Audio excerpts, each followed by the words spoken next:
Hello everyone. So guys, magluluto tayo ng dinugan. Ngayon pasintabi po sa hindi kumakain dito.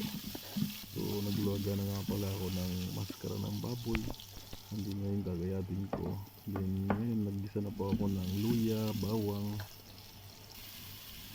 at saka sibuyas. Ngayon ihalo ko na ang ating sinuwangan na baboy. Yan po. Then nilagyan ko ng tuyo, patis, ng palasa, ng paminta. Then suka, yung ating magic sarap. Yan po. Tapos nilagyan ko na ng tubig, pinakuluan para lumambot.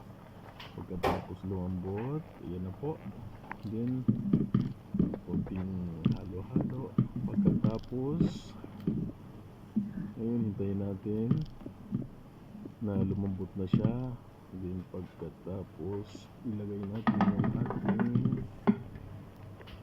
sili para pumanghang, masarap ang lasa. Ayan po.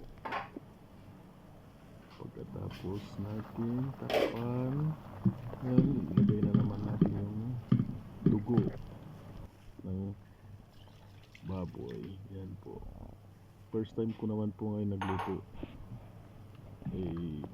Sa tagal ng panahon hindi tayo nagluluto. So ngayon try natin ulit na magluto ng dinuguan. So guys, yan po siya. Maraming salamat po sa inyo. Yan po yung ating masarap na dinuguan. Thank you and God bless.